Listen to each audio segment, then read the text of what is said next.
اگر ایک غیر مسلم اگر پتھر کے سامنے سجدہ کرتا ہے، مورتی کے سامنے سجدہ کرتا ہے تو اسے کافر کہتے ہیں، اسے جہنمی کہتے ہیں۔ وہی کام ایک مسلمان جا کر کے مزار پہ کرتا، موحد کیسے ہو سکتا ہے؟ اسلام یہ ناانصافی نہیں کر سکتا ہے۔ اگر وہ کافر ہے تو وہ بھی کافر ہوگا، کیونکہ اس نے مزار پہ جا کر کے سجدہ کیا ہے، اللہ کے علاوہ کسی اور کے سامنے جا کر کے سجدہ کیا ہے۔ اور سورہ جن میں اللہ تبارک و تعالیٰ نے کہا ان المساجد للہ فلا تدعوا مع اللہ احدا، سجدہ اور عبادت کے لائق اللہ تعالیٰ ہے، اس کے سوا کسی کی بھی عبادت نہیں کرو۔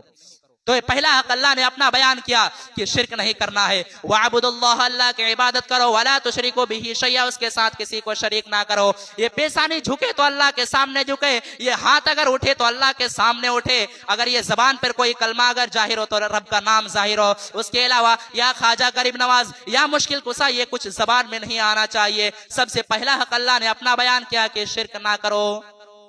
اور دوسرا حق اللہ نے کیا کہا؟ وَبِالْوَالِدَيْنِ إِحْسَانًا، اور اپنے ماں باپ کے ساتھ اچھا سلوک کرو۔ کتنے اولاد ایسے ہیں، ماں بوڑھی ہو گئی یا باپ بوڑھا ہو گیا ہے، باپ کو دواؤں کی ضرورت ہے، ماں کو چھوٹی چھوٹی چیزوں کی ضرورت ہے، جوان بیٹا گھر میں سو کر کے اسے ماں باپ کی کوئی فکر ہی نہیں ہے۔ ماں باپ کے سامنے جا کر کے اس طرح بات کرتے ہیں، ایسا نہیں لگتا ہے کہ ماں باپ نے اسے جنم دیا ہے، ماں باپ نے اس کی پرورش کی ہے، ایسا بالکل نہیں لگتا ہے۔ آج کتنے ایسے واقعات دیکھنے کو ملتے ہیں۔ ہاں یہ ہو سکتا ہے کہ ماں باپ کبھی غلط ہو، میں نے کتنے ایسے بیٹوں کے آنکھوں میں بھی آنسو دیکھا، اس کے ماں باپ نے اپنے بچے کو خون کے آنسو رلائے ہیں۔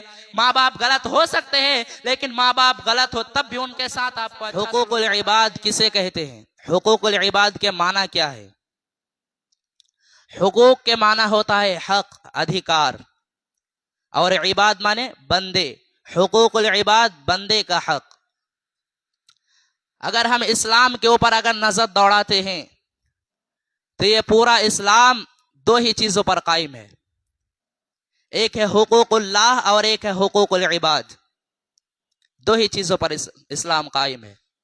آپ نماز پڑھتے ہیں، آپ روزہ رکھتے ہیں، آپ زکوٰۃ دیتے ہیں، حج کرتے ہیں، یہ سب حقوق اللہ میں سے ہے۔ لیکن آپ کا اپنے باپ کے ساتھ کیسا سلوک ہے؟ ایک باپ ہونے کے ناطے آپ اپنے اولاد کے ساتھ کس طرح سلوک کرتے ہیں؟ آپ کا اپنے رشتہ داروں کے ساتھ کس طرح سلوک ہے؟ آپ اپنے پڑوسی کے ساتھ کس طرح سلوک کرتے ہیں؟ یہ تمام چیزیں حقوق العباد میں شامل ہے۔ قرآن کریم کو جب ہم غور سے پڑھتے ہیں تو قرآن کریم میں ہمیں حقوق اللہ پر بھی ابھارا گیا ہے اور حقوق العباد پر بھی ابھارا گیا ہے۔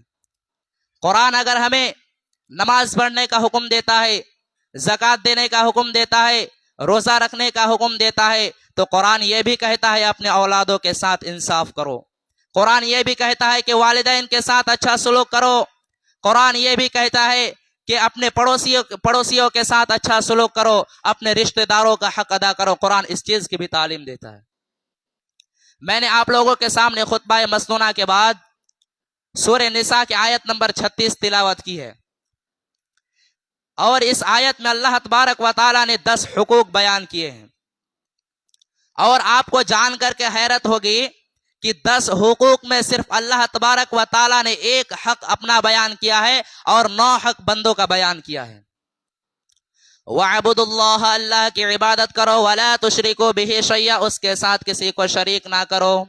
وَبِالْوَالِدَيْنِ إِحْسَانًا، اور اپنے ماں باپ کے ساتھ حسن و سلوک کرو۔ وَبِذِي الْقُرْبَىٰ، اور اپنے رشتہ داروں کے ساتھ اچھا سلوک کرو۔ وَالْمَسَاكِينِ، اور مسکینوں کے ساتھ اچھا سلوک کرو۔ وَالْيَتَامَىٰ، اور یتیموں کے ساتھ اچھا سلوک کرو۔ وَالْمَسَاكِينَ، اور مسکینوں کے ساتھ اچھا سلوک کرو۔ وَالْجَارِ ذِي الْقُرْبَىٰ، اس پڑوسی کے ساتھ اچھا سلوک کرو جو تمہارا قریب کا پڑوسی ہے۔ وَالْجَارِ الْجُنُبِ، اور اس پڑوسی کے ساتھ بھی اچھا سلوک کرو جو تمہارا دور کا پڑوسی ہے۔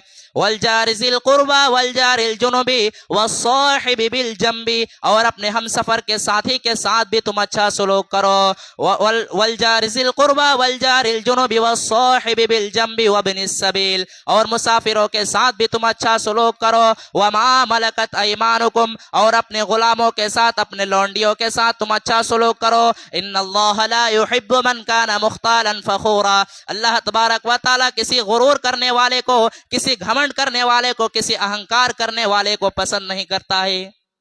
10 باتیں اللہ نے بیان کی۔